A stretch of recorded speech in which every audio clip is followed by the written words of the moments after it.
Each year, Microsoft Research hosts hundreds of influential speakers from around the world, including leading scientists, renowned experts in technology, book authors, and leading academics, and makes videos of these lectures freely available.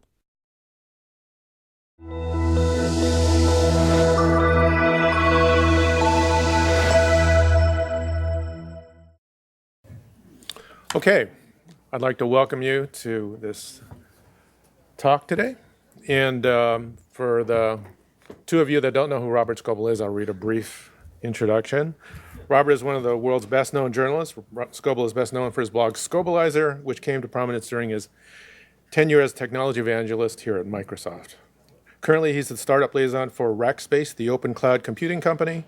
Scoble travels the world looking for the latest developments on technology's bleeding edge. He's interviewed thousands of executives and technology innovators and reports for Rackspace TV and in social media.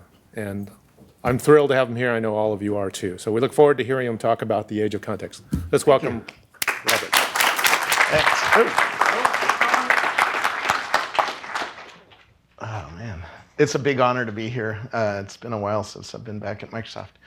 Rackspace asked me just go and study the future and put that learning up online and write books and stuff like that. And it's a fun job. It's a real honor.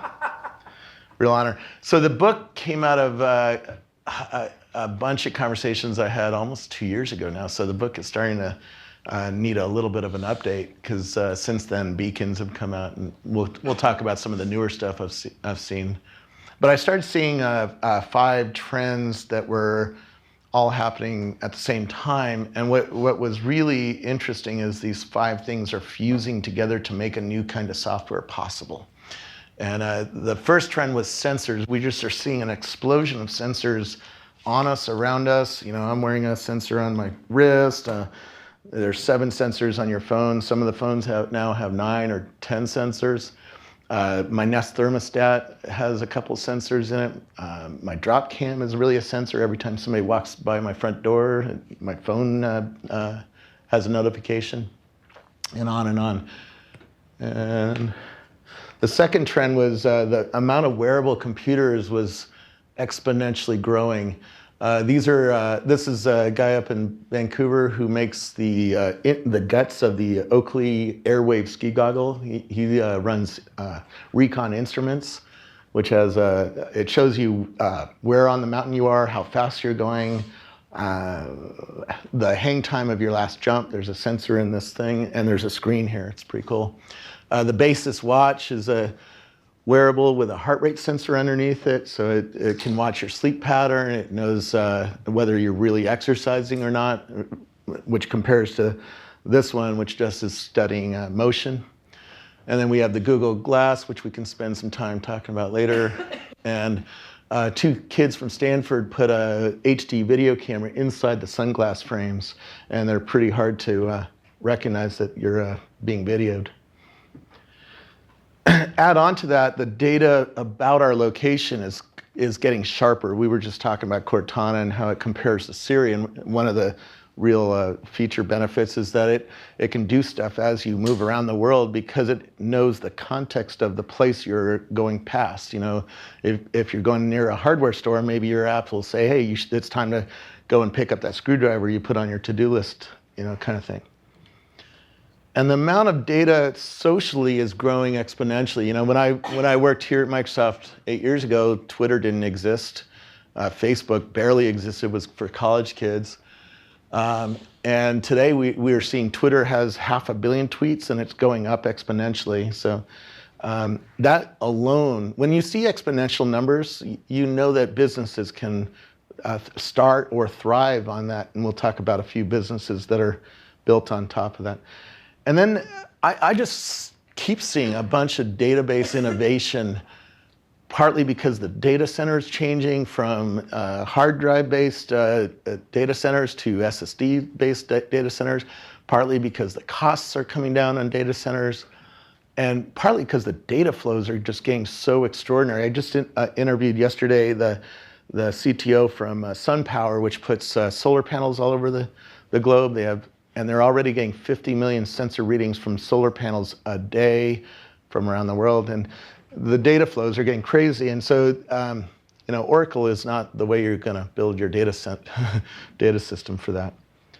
So when I started seeing these 5 things, each of which needs its own book. I mean, there's books on big data, there's books on social. I wrote one when I worked here at Microsoft called Naked Conversations, and so on and so forth.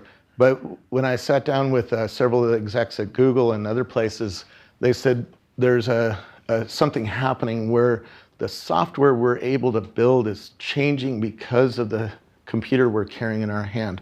So Facebook just bought this company called Moves.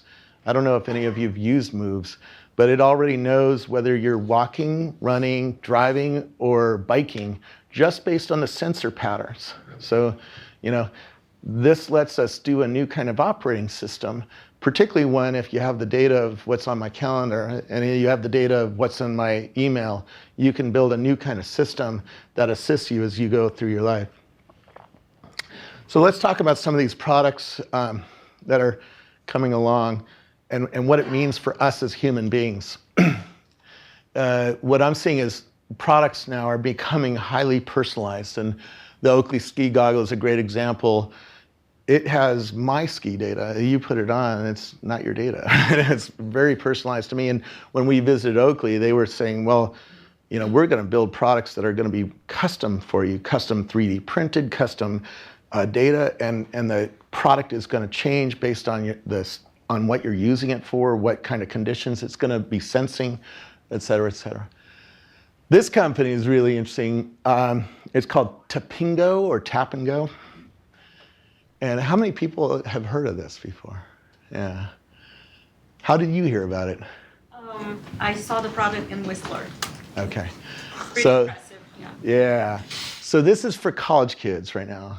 When I worked at Microsoft 8 years ago, we kept hearing about this thing called Facebook, and we could never use it because it was only for college kids.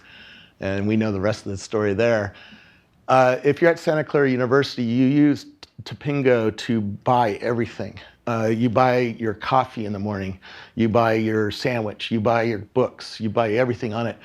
Already 70% of all transactions done by students are going through Tapingo, and they're taking up to 10% cut of each transaction. It's pretty crazy. This came out of Israeli intelligence. The guy was doing surveillance work in Israel at the time, and he said, when we're doing surveillance work in the military, we're looking for somebody who is out of pattern. If I go and buy a ton of diesel fuel or a ton of fertilizer and 800 gallons of diesel fuel, I'm out of pattern. I don't do that very often. And so somebody will probably come and visit me, right? Because what are you doing with a ton of diesel or a ton of fertilizer and some diesel fuel? He said this is switching it to the other way, which is I'm looking for when you are in your pattern. So when you wake up at 8 in the morning on a Monday morning and your first class is History 101 or whatever, it says, would you like your normal iced latte on the way to class? Because it knows what you've bought every Monday for the last 5 Mondays, and it's starting to recognize your pattern in life, and it's trying to assist you. When you order it, the order goes into a virtual queue, so it'll say your drink will be ready at 8:23. When you do that, it sends the order into a box that's in the Starbucks or whatever coffee place you go to. The box lights up and beeps and spits out a receipt, which goes into the workflow of the restaurant. You don't, when you go to pick up your drink, you don't show any ID because they know you're there, because your phone is there. And we can talk about that in a minute, how that can be sensed. You don't pay cash. You don't pay. It charges you like Uber.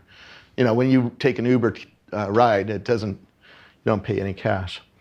And so this is seeing some pretty remarkable things already. And they just got $8 million from Vinod Khosla. Let me just back up here for a second and see. All right, whatever. There was a Scully motorcycle helmet there too, but yeah. So the second thing that we're seeing for humans is we're going to see new kinds of anticipatory services and products. So, Cortana is a great example where when you're next to the hardware store and you've told your to-do list that you need a screwdriver, it reminds you of that fact because it knows something about the context of the place and it knows some of your intent. So this is Tempo.ai. This is a calendar app on the iPhone, if I remember right, and I think they have it on Android as well.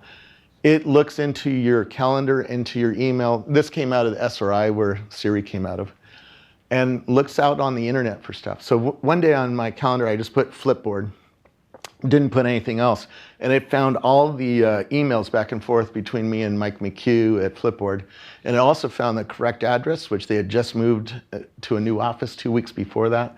So the apps themselves are trying to assist you by looking deep into your context. Google Now is a great example of this. If you've never played with it, it starts doing all sorts of fun stuff based on what's on your calendar, where you are. I think, Steve, you were at one of my talks where it actually tried to take control of the TV in the room, right? That's pretty crazy, right? It's like, you're next to this TV. Would you like to put some pictures up? It's like, wow, that's pretty crazy. And why is Google buying Nest and buying Dropcam? Well, they want to be the default place you go to interact with the people around you, the places around you, and the machines around you. And Google Now is doing that. It's trying to get ahead of you and trying to predict what you need to do next, and it's trying to help you. For businesses, we're seeing two shifts because of this new contextual world. Businesses are being asked to see everything about everything. The solar panel guys was a great example. They're building contextual systems to understand what the sensor reading means, and they're comparing the context of internet data, like weather patterns, to know what's going on the solar panel that's out in the middle of the desert. So is it dirty? If it is, it sends a little robot over to clean that section of solar panels, right? It's pretty cool. And I talked with Siemens head of R&D, and the power grid itself is contextual. So it knows pretty much what to expect on load tomorrow because it's already predicting what the changes of temperature and changes of, let's say, a Seahawks game might change the pattern of usage of power, and it'll gear up for tomorrow's power demand appropriately, which makes it cheaper to buy power, because if you can predict what you need, it makes it cheaper. General Electric is putting sensors into jet airplane engines to understand when they need to be repaired. Union Pacific is putting similar sensors underneath the railways. They're seeing 40 million hits a day off those sensors to understand whether the cars need to be repaired, and so on and so forth. The second impact that we're seeing on business is that we're going to need deep insights to our customers. And I've talked to Ritz, and we went to Aspen and quite a few places that talk about this. So the Ritz is a funny example. Did you know when the Ritz started 100 years ago, they used to have a room where they had index cards on each of you. And they would go through, 100 years ago, they used to go through your trash looking for things that you would throw away, like candy bar wrappers or apples, or trying to look for, they're surveilling you, they're spying on you, trying to figure out what you like to do, and therefore they'll have that waiting on the pillow the next time you come back to the Ritz. This was 100 years ago, right? Today they don't know a lot of that stuff because there's 4 computers at a Ritz. One that runs the spa, it's a Spa Finder computer. One that runs the main restaurant, that's an Open Table computer. One that runs the main restaurant, I believe that's an IBM computer. And they really don't talk to each other very well. And they certainly don't know, they don't know anything about me, which is very apparent when you start tweeting from the back deck of the Ritz. They have a social media team that listens to anybody who says Ritz on Twitter or Facebook, and they get back to you in a couple minutes. So if you're tweeting from the Ritz, they'll say, oh, thanks for coming to our property and hope you're having fun. But if you start having a conversation with them, they go tone deaf very quickly. They don't know where on the property I'm sitting. They don't know what my favorite drink is. They don't know who I'm sitting with. And I talked to the directors of marketing, and we predict in the next 5 years, they're going to know. And they're going to know a lot that they don't today. I talked with the CEO of a big oil company up in Canada. He's building a loyalty program just for this, to understand his customers better and to be able to serve them better when they come into an establishment. So let's talk about some of the businesses that are popping up. This is a PrimeSense sensor. Apple bought PrimeSense last year for, I think, more than $1 billion, right? And the Kinect sensor is based loosely on the technology that was invented here. I think you guys licensed some of the technology from PrimeSense for the sensor. The sensor is so sensitive, by the way. Well, you guys know this. You work with Kinect, but they did a demo where the sensor was up here, aimed at a table, and it could tell how hard I was pressing the table, and it was letting me do pressure-sensitive writing on the table, right? So here they have a sensor over your head, and the sensor is so good, it can tell when your hand is heading toward a box of Cheerios. And I got a demo of this at CES last year, so this is already 18 months old technology. And it saw that I touched the box of Cheerios. It saw that I pulled the box of Cheerios off the shelf in real time, and it had a display here, and it was changing what the display was telling me based on what I touched or pulled off the box, off the shelf. It's pretty crazy, and that's what it's doing here. They're mostly using this for analytics right now because there's so much privacy concern on what this stuff does, but it's not too hard for me to conceive of a world where a beacon in your pocket will be used to put a name on this guy and add it to your shopping cart and on and on and on. And let's talk about, so this is Shop Perception is the company name that's building this for Walmart down in Brazil, testing it out. This is Shelfbox. They won Demo God of the Year last year. This has a bunch of little radios in it. You're going to have 20 of these in a grocery store. You're going to have an app like the Safeway app on your phone. You're going to tap in to one of these displays. Your phone is going to tell you what you're looking at. So if you're at the cookie aisle, for instance, you tap in and it says, oh, you're a valued member of Safeway and you can save $2 on a box of Oreos right now. Or, hey, I put on my bucket list, or my intention list, that, hey, I want to lose weight, I don't want to do carbs, so it's going to suggest, now get out of this aisle and we'll give you some incentive to go to the other aisle, something like that, right? And it can tell that you're there. By the way, you don't have to tap into it if you have a modern phone. You do if you have a cheap-ass, flip phone kind of thing. But if you want, it has 9 radios in there, and it can see your iPhone going through the aisle. So it can do, if there's 20 of these in a store, you can track somebody going through the store, and you can change the offers based on whether they've been to the milk already or not. And this company is called VinTank. It's a company in Napa, California. They use all that Twitter data to see what you are saying about wine in real time.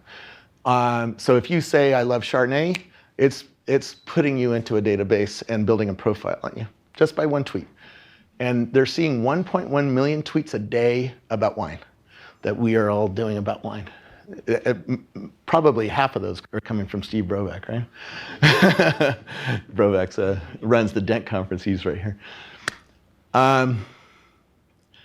So they're starting to put geofences around the wineries now. And think about what you could do in terms of understanding customers based on this data. So let's say you own the Caymus winery. That's a pretty good winery. $200 bottle generally, right? And let's say you own Sutter Home. That's $10 a bottle. You're far richer than that guy, but your wine sucks. And let's say Curtis goes to Napa and says, oh, I want to go to Napa. Well, if Curtis goes to Caymus and tweets, I am at Caymus, I just bought a case of their Reserve Red, well, I know he just spent $300 a bottle on a case of wine. When he comes in to my place, I'm going to take him right to my reserve room and try to talk him out of some more of that cash that's in his wallet, right? But if you go to Sutter Home and you say, man, I'm having a great time drinking the Chardonnay here, well, I know you're drinking the $8, $9 bottle. That marks you as different kinds of customer. I'm going to take you a different kind of place in my winery. This is already happening without technology. If you go to Castello di Amorosa Winery in Napa, there's a sign. Are you a photographer? Are you an Instagram user? Are you do you take pictures? And if you do, tell the clerk. Well, if you tell the clerk, you're on a different tour than my dad is, for instance, because my dad doesn't take pictures. He's not an Instagrammer. And they have a photographic tour of the winery because they know you're a brand ambassador, that you're going to share the visuals of that castle that they built. So yeah, they're doing all sorts of fun things. And Vintag is hardly the only company that's studying us in this new way, that they're cataloging us with this new public data of social media that didn't exist back when I worked here. Let's talk about some of the toys that are coming along. These actually shipped after the book. This just shipped this month, so this is pre-new stuff. These are Bluetooth smart beacons. The press calls them iBeacons because Apple's marketing is pretty good, but they're not. That's not an iBeacon. The beacon is a piece of hardware that's made to Bluetooth specs. So, lots of our phones have Bluetooth. How many people have one of these here? Which ones? What do you have? I've got the Eskimo. Yeah. So that's the middle one. They're about 30. So these are $30 each retail. If you buy a bunch of them, like if you're a Walmart and you need to buy thousands, you can get them for under $10, probably even close to $5. They last for about 2 years on a coin battery. This is Microsoft, so this is going to be an interesting answer. How many people have an iPhone with iOS 7 on it? A few.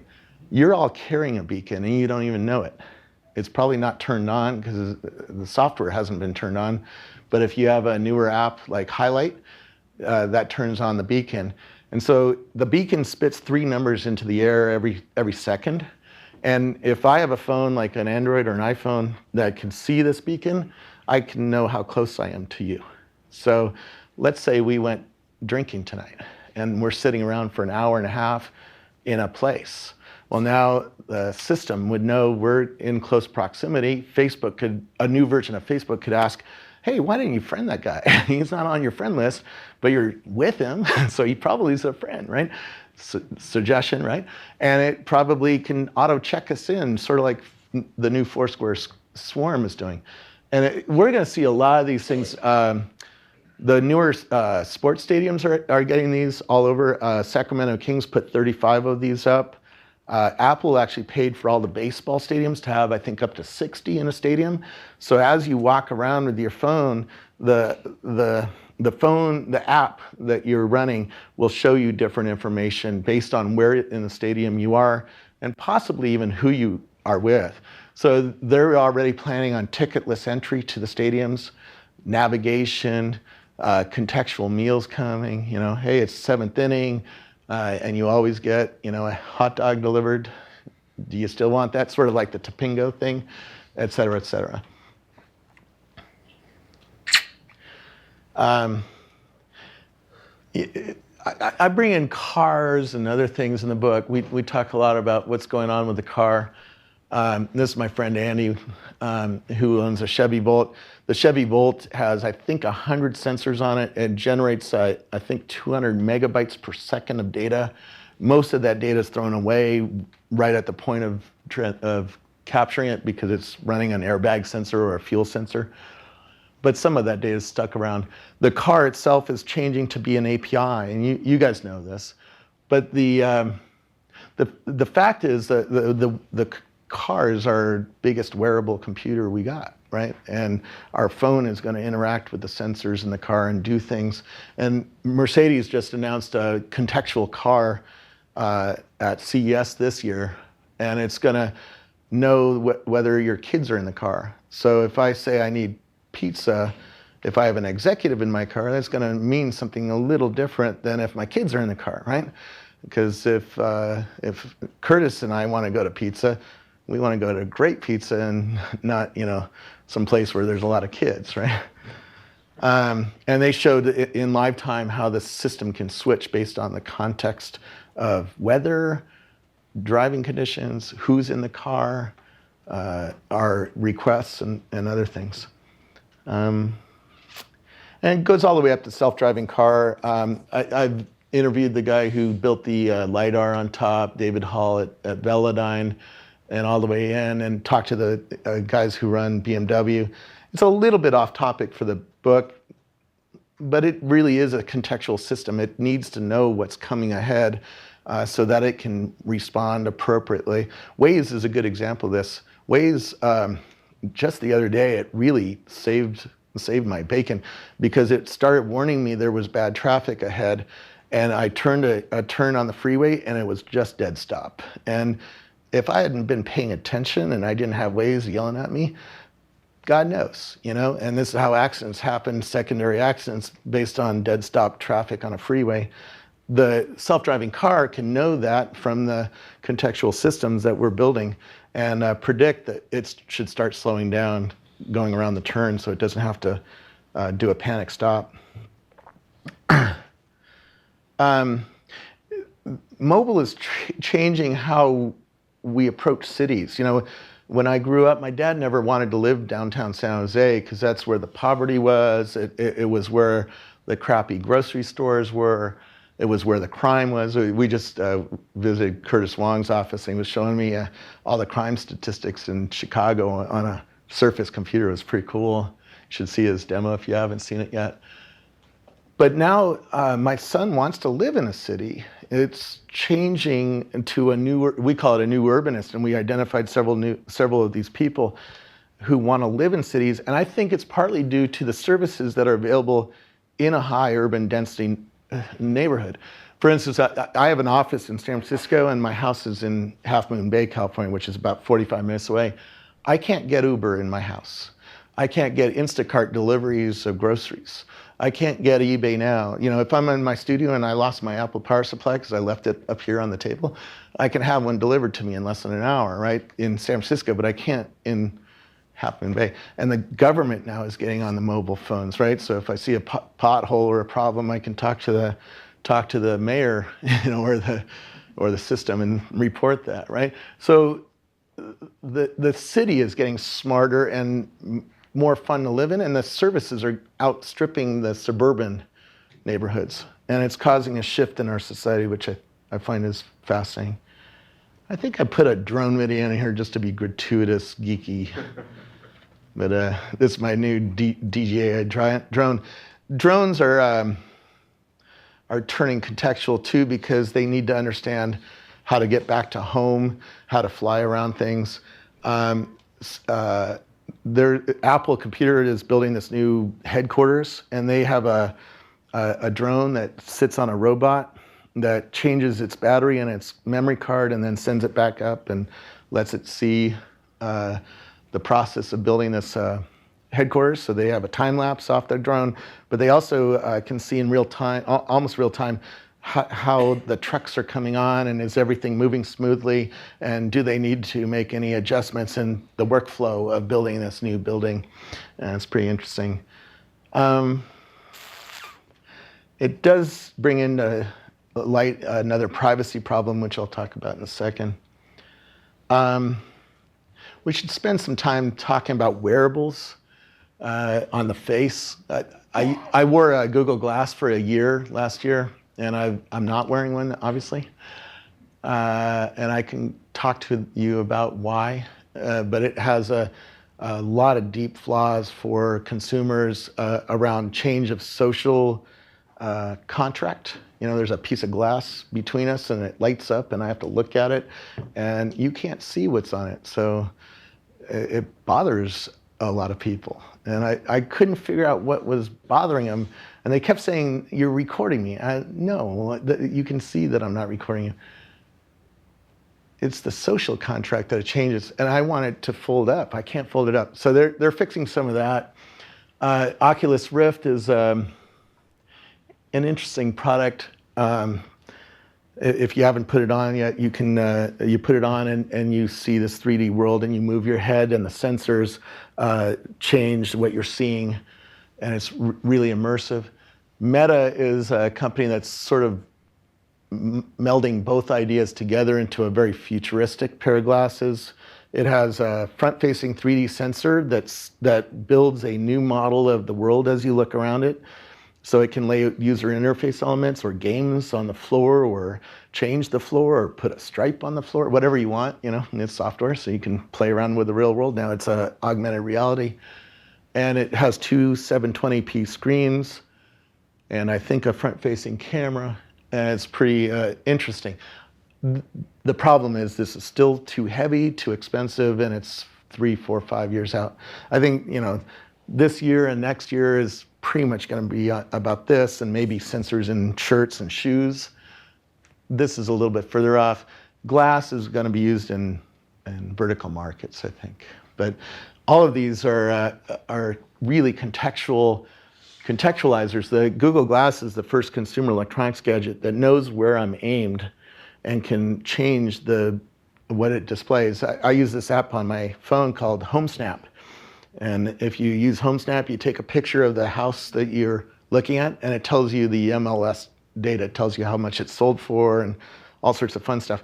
Just because it knows where you are and where you're aiming doesn't really need the camera at all, by the way, right? Because it just needs the GPS data, and it needs to know the plot of land that you're aiming at, and it can display stuff to you. And usually after I give my talk, we have a deep conversation about privacy. Are you all freaked out at all by this world where, go back to the cars. Do you know the data that the Tesla is studying on you if you turn it on? So you saw this when the New York Times gave it a bad review. They drove it from, I think, New York to Boston, and the reviewer said, oh, it ran out of power 2/3 of the way through, or something like that, and had a picture of it being towed away and gave it a bad review. And Elon Musk said, well, let's talk about the data. And he had proof that the guy had done donuts in the parking lot, and that he had turned the heat up all the way, and other things. And in other words, we're heading into a world where we're always going to be surveilled. We're all holding phones, right? And that sensor already knows whether it's in your pocket or in your hand. I've seen this software.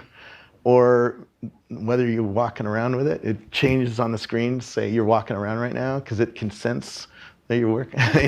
So the sensors are already able to give it a lot of contextual data, plus all the stuff that, there's a camera back there that's watching us, and it's being translated to 35 languages or something like that, thanks to Skype, right?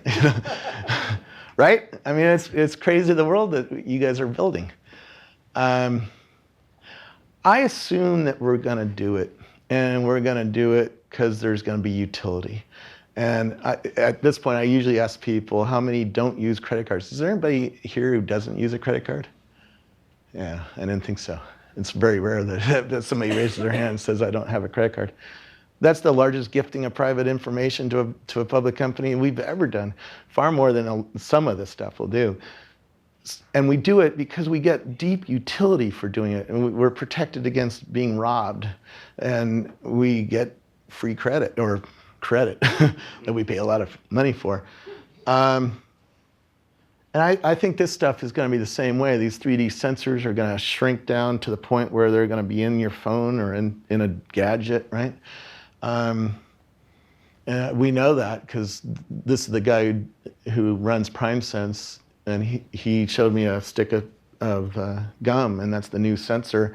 And that was a year and something ago, year and a half ago already. So imagine what they're doing at Apple to make that thing smaller, and what you guys are doing in your labs to make the Connect sensor smaller. And soon it's going to be in glasses and in walls and advertising. You're going to walk by an advertising sign and it's going to follow you around. Well, your thing, right? In your lab, you move around and it's watching where you are and changes the data on the screen, right? It's cool shit. But it comes at a cost of, it's able to see your face in a far deeper way than just a little 2D camera, right? I don't know where we want to go with this. So that's usually where I end up and have a conversation about what else I'm seeing in the world or whatnot. But what do you guys think about this stuff? Are you excited about this new world? Are you building the big data systems like Curtis is trying to? Well, for people who don't know Curtis, he has this visualization system that he can put something that looks like an Excel spreadsheet in, click a map, and it does a map, right, of that data, and he lets you fly through it. It's pretty cool, and you can see all the satellite data on another product you make. It's pretty cool stuff. What's that? Out of office with maps. Yeah, I remember. Well, you knew Jim Gray before he sailed out to never be seen again. But I remember when he showed me the first terabyte, the largest database was a terabyte, Tera server, right? And today that seems pretty quaint, doesn't it? So you mentioned a lot about Twitter, but if you look at the statistics, like a small fraction of the world is on Twitter, right? And Yeah. we take these for granted, but what we really don't see is both a selection bias of all the things that haven't happened, Oh yeah. and because we only look at retrospectively at the things that have happened, and also sort of it's hard to tell like which one is a mass market versus which one will end up being a total niche. It's hard to tell that, and big companies are. I remember having arguments when I worked here at Microsoft. Should we pay attention to social? And the answer then was no, from Bill directly, right? And maybe that was a mistake. 300 million people today are on Twitter, and 1.3 billion people are on Facebook. That's a pretty nice number. I think Microsoft likes those kinds of numbers.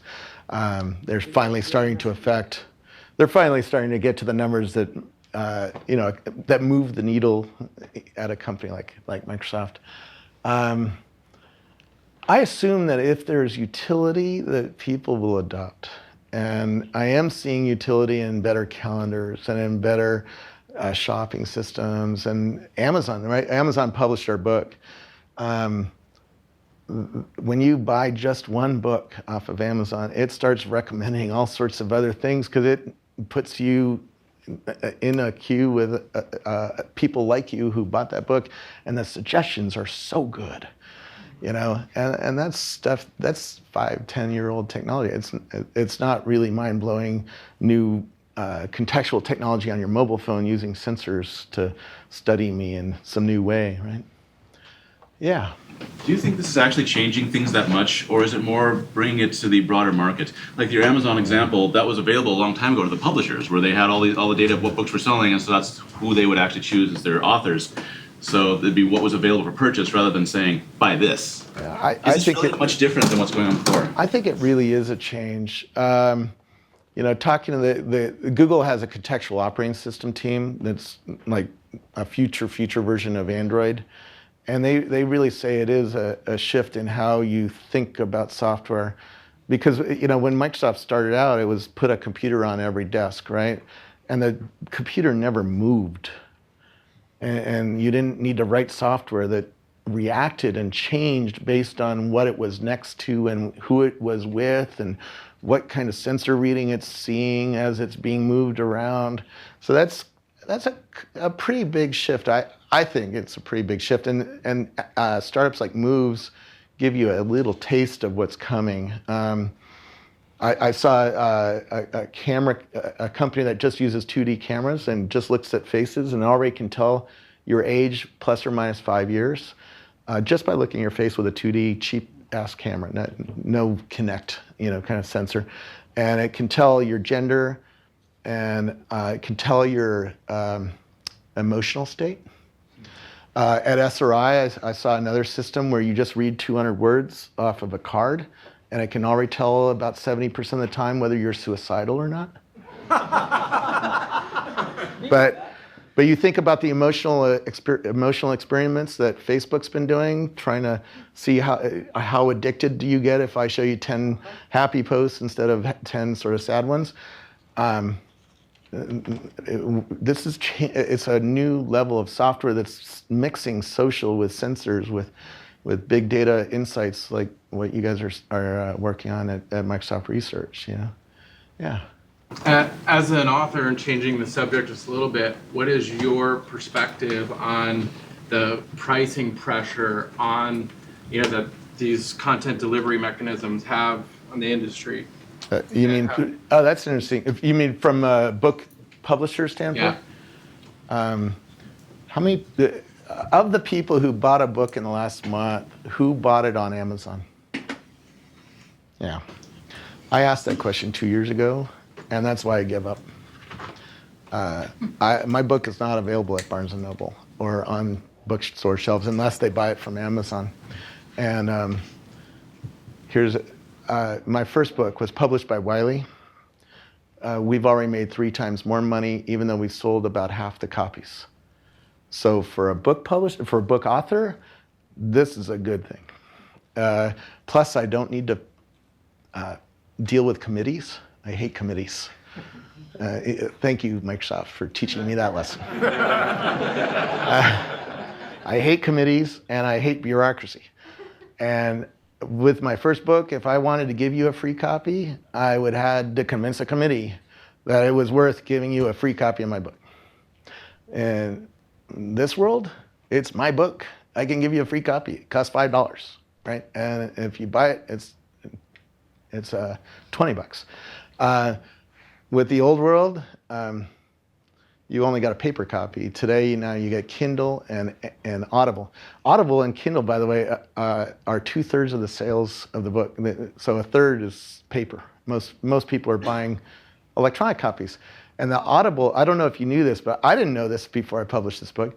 If you read to page 59 on Kindle, and then you go in the car and start listening to Audible, it picks up on page 59 and starts reading. Yeah, it's very cool. It syncs up. And, I'm a competitor of Amazon, but they're smart people. And, yeah. You have some questions? There's a question from the online audience. Online. Will there be a dominant context aggregator, or can we expect each company to develop their own private profiles for relevant people? Well, we're in a siloed world right now. I mean, my Nest thermostat has data on me.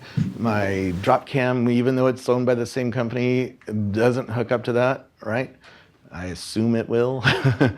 I assume Google Now is going to be the aggregator for the Google data, but there's still a lot of shoes to come and wearable things and things on your wrists, and soon we're going to have I took out a slide.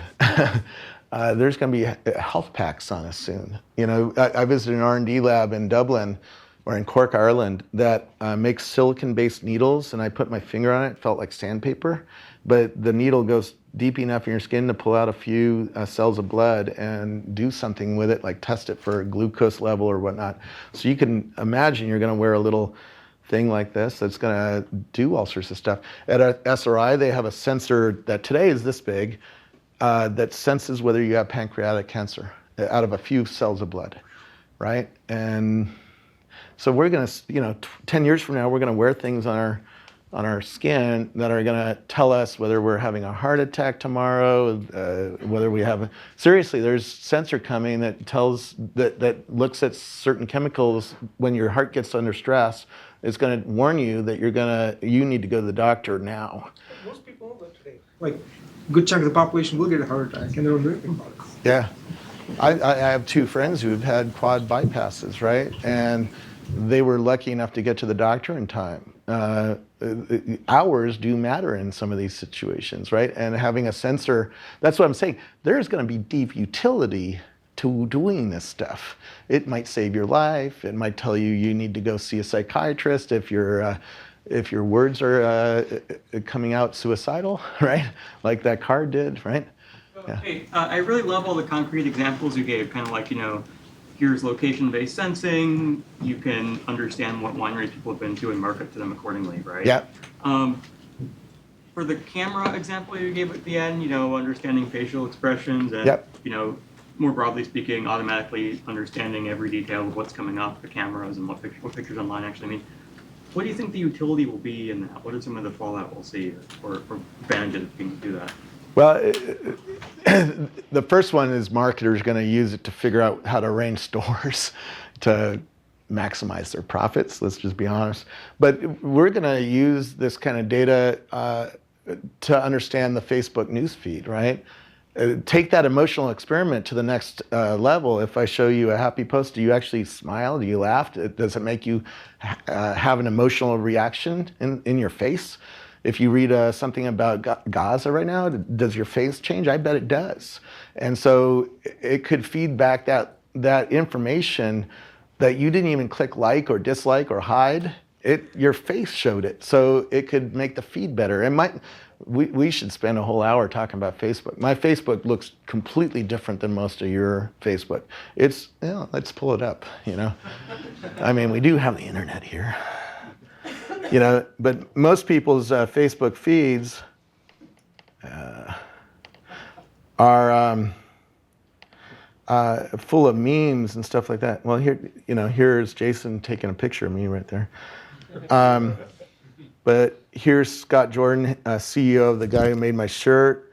Anthony McGregor Day is married to the social media VP at Indiegogo. Alex Fielding is a friend of Steve Wozniak's and is running a few really interesting companies. Okay, Lincoln Park. I like Lincoln Park. They like me too. Alex Fielding again. Paul Mabry is the CEO of that Vintank company. Twitter just doubled its revenues, he said, so let's look like that. Yeah. Teresa Valdez Klein, who's a friend of three of ours at least, is there. The Verge. George Klieger, I forget who he does.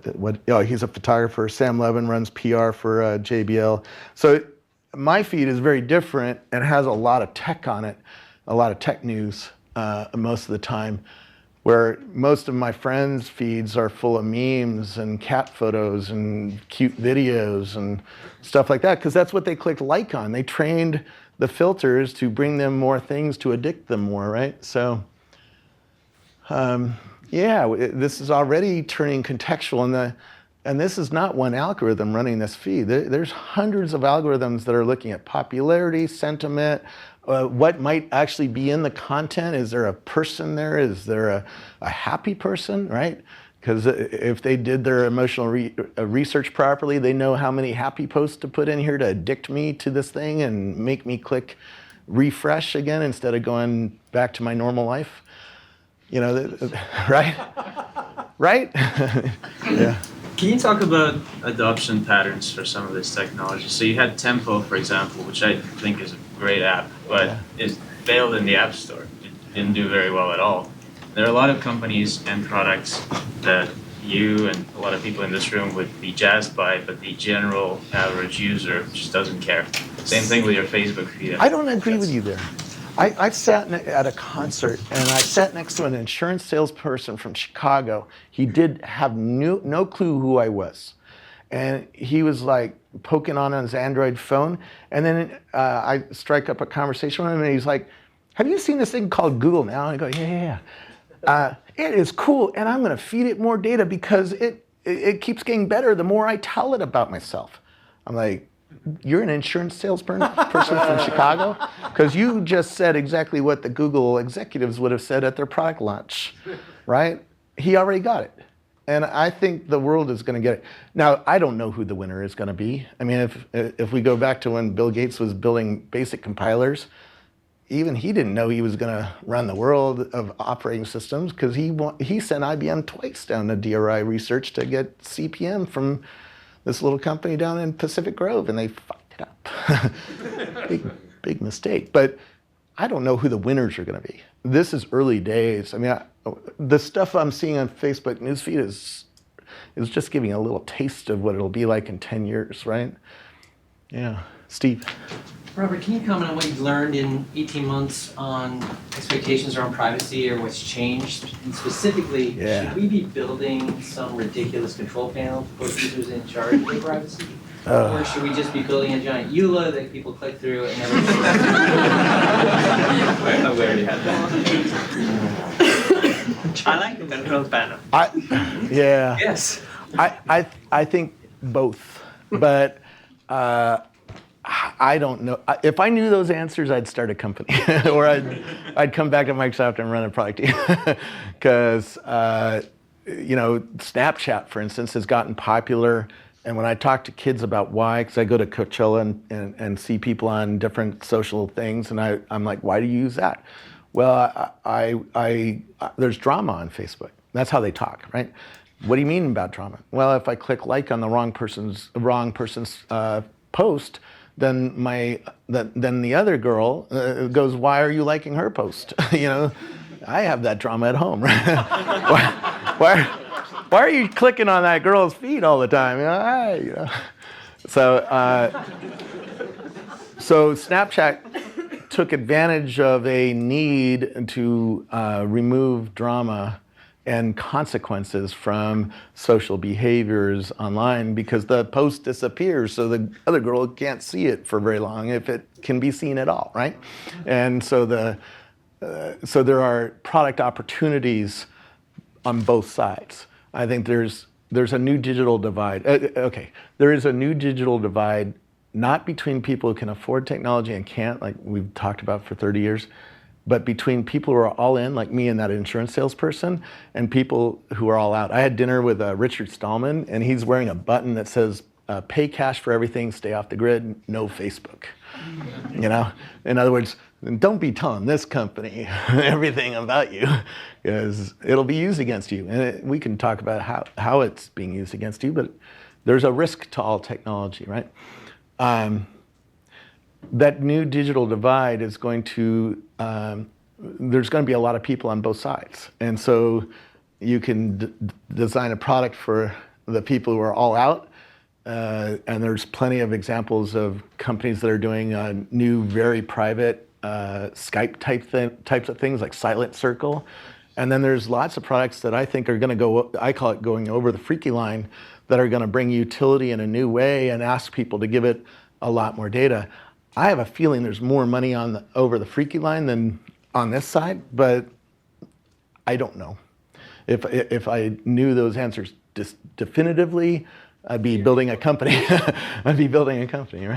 So, you go around, you give this talk to a lot of presumably tech companies, and you talk to a lot of people. Do you find that people, on average, are sort of more excited or more fearful, or is there sort of an even split? Usually when I talk to regular audiences, about a third of the people raise their hand when I say, are you freaked out? So this stuff freaks people out, but then I ask who's going to use Google now, and almost all the hands go up, right? Because if there is utility, I think people are going to go there. There is going to be a period of friction where we argue about it and we resist it because we're scared, or the media scares us. I'm seeing this all the time on Facebook, that people have locked down their privacy too much and it's hurting them, but they don't know it. And because they're freaked out by the media reports and their friends saying, oh, you got to take off your location off of Facebook, or oh, you got to lock down your privacy so nobody can see your page, stuff like that. What are your favorite few contextual apps or services you're using nowadays? That's a good question. The question was, what are my favorite contextual apps other than Google Now? I'm seeing context in a lot of weird places. Like Human is an app coming out in a couple weeks that you put your contacts into and other things, and it starts telling me, oh, this guy is next to you. Why don't you say hi? And it also encourages you to join it, which gets my contact list updated. Pretty cool. I use Tempo. I actually like Tempo because if there's a conference call, it tells me the PIN number, and I just can click on it. I don't have to type it in, stuff like that. And it tells me a lot of data. Dark sky. Oh, what's Dark Sky? Because I don't have that one. It tells you it's going to rain in 10 minutes. Yeah. So the leading edge. Which one? Dark Sky is a weather app that tells you it'll rain in 10 minutes. I have a convertible. Oh, you have a convertible. If you had an expensive convertible, yeah, that would be. It's eerie. It's good. Yeah, And the micro weather now is getting really good. And as more and more sensors get out, more and more micro weather can be reported back too, because our behaviors change as weather happens. Let's go back here, yeah, and then I'll get to you. I think one thing you were talking about was like trust of sharing data. Yeah. And do you feel That's like a big word. Yeah, like with sharing all this data, do you think that I should be putting my trust in these companies to like keep track of it? Trust is a big word, and Ford's CTO used that word. He because we were talking about Tesla and all the data that they're collecting and Mercedes contextual car, and he says, I am really freaked out by this world, and I think my customers freaked out. Andy Grignon and him call them, NASCAR fans, or Joey Bag of Donuts. Average person doesn't want their car surveilling them when they go to a church or a strip club or whatever, right? And I said, there's 3 things a company needs to do to earn trust in this world. The first thing is you need to be transparent on the data you're collecting. Google actually does a pretty good job of this. There's a data privacy dashboard. If you do a Google search, Google data privacy dashboard, you'll probably find it. It shows everything Google's collecting on you, and it's a pretty long list. So kudos on Google on point number 1. I think you guys do similar stuff with Bing and other places where you're collecting data. Second thing is you need to make the data correctable. I used to use an app called Sage, which was like a Google Now competitor, and it kept telling me all sorts of stuff about golf. Now, it turns out I live on a golf course. I'm on a golf course a lot. I hate golf, and I don't ever want to see anything about golf. I don't want to know about golf deals. I don't want to know about the golf pro teaching a class. I am not interested, so shut up, and the fact that I can't make it shut up makes me trust that system less than if it had a way for me to correct the data and say, yeah, I live on a golf course, but I don't like golf, so stop showing me golf stuff. And the third thing is, if you're wearing one of these, my wife lost 40 pounds with a Fitbit, right? This is an accelerometer with a clock, and if you have the Basis one, with a temperature sensor, a perspiration sensor, and a heart rate sensor. So when I interviewed the CEO of Basis, I said, so basically you know when I'm having sex, don't you? And he goes, no, I can't see that data. And I'm like, yeah, but it's there. And so is there going to be a consequence of me of collecting that data? Is there a way? Shell Israel wants to turn it off for a couple hours, just say, don't study me.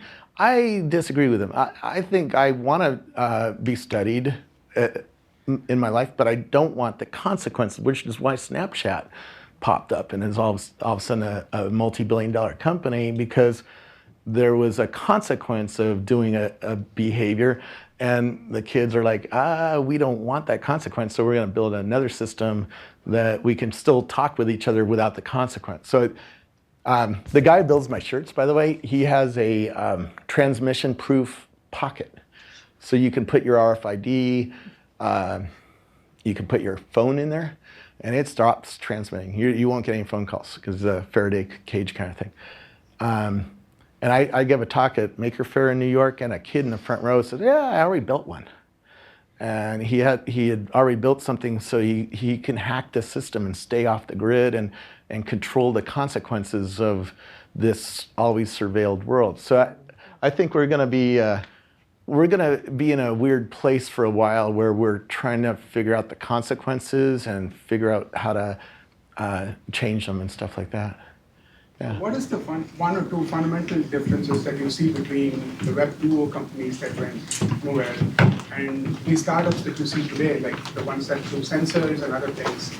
Is there a fundamental difference in how they build and operate and do things? Or are they going to be in the same shape? Yeah, is there a fundamental difference between the Web 2 companies, sort of like,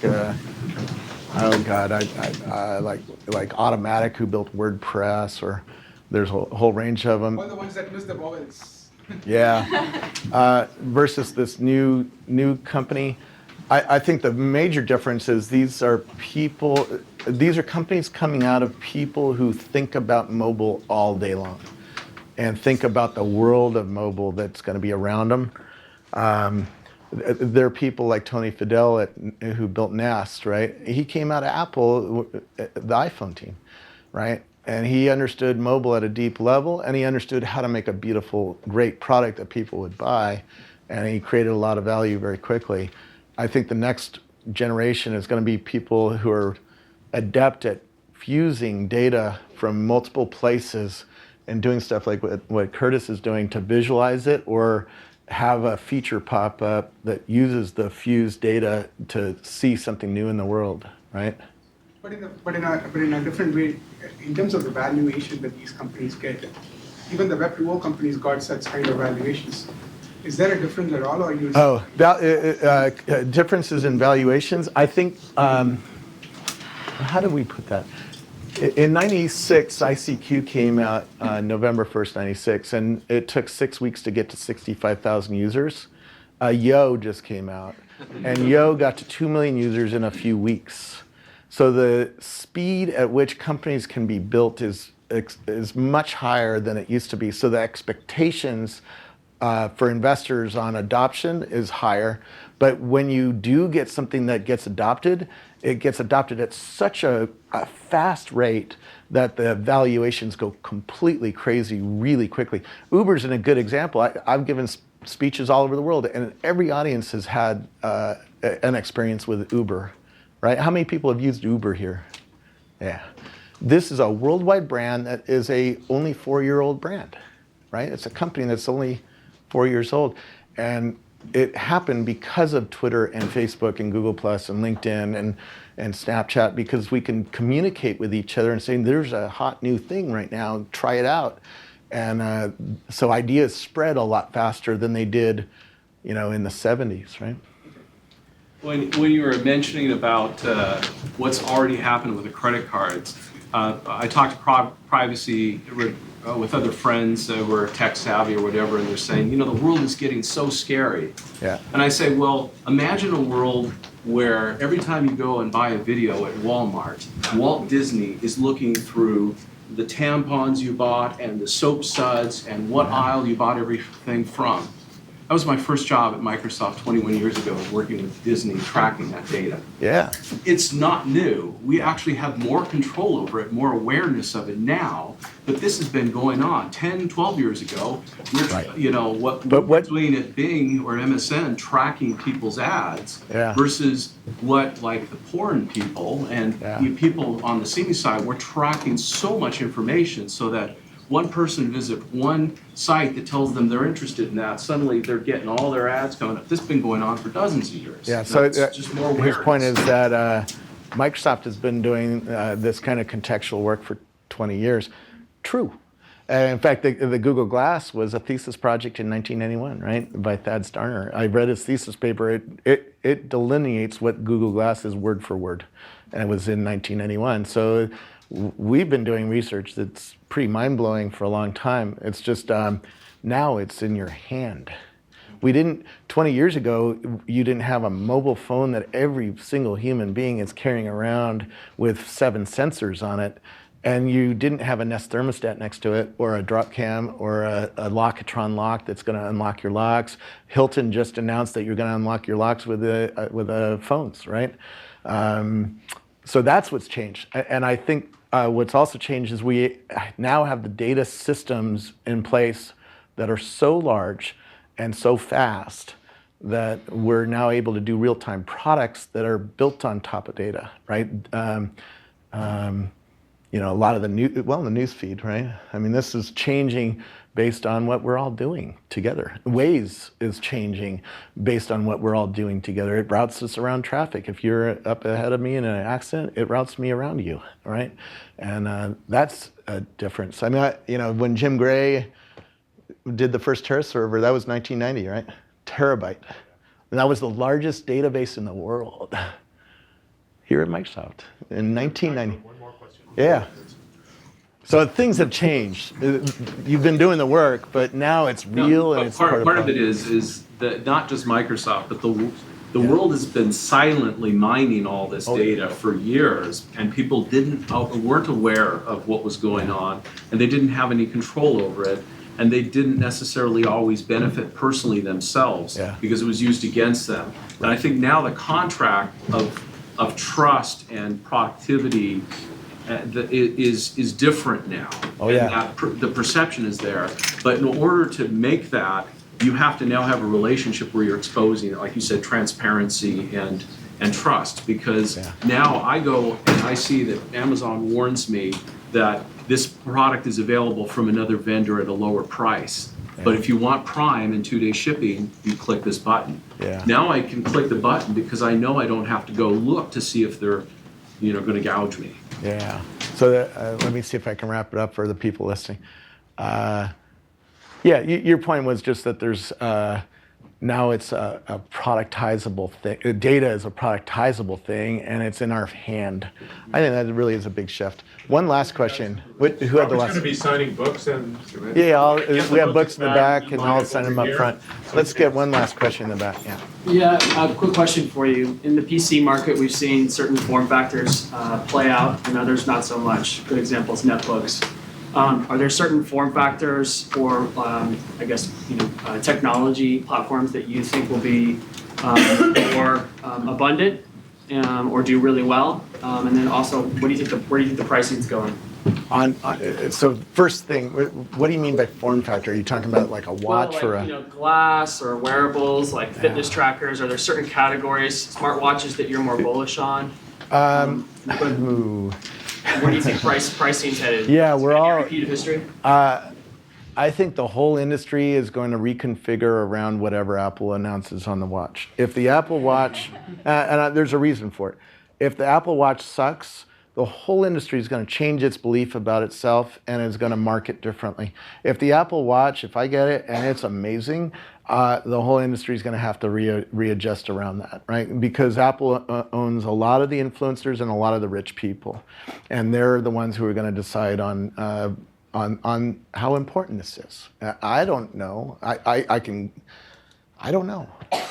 I have heard hints. Some of my friends have seen it and said some say it's amazing, some say it sucks. I don't know. I have to see the product and have it on my skin for a week before I'm going to really have an informed opinion about that. And then the market is going to do what it's going to do. Pricing is always going to come down. The guy at Meta, right now the Meta glasses cost about $3,000. That company came out of military just 5 years ago. Those were $100,000. So the cost is coming down at a pretty significant rate, Moore's Law rate, half the price every 18 months. So if you can't afford $3,000, wait 18 months, it'll be $1,500, and wait 18 more months, it'll be $750, and then there'll be a breakthrough, and maybe it'll be $300. And also as the scales of the sales go up, you see economies of scale where things get a lot cheaper to produce. So Beacons being a good example of that. Anyways, thank you very much, and I'll be around. Sorry to give you a hard time. No, that's fun.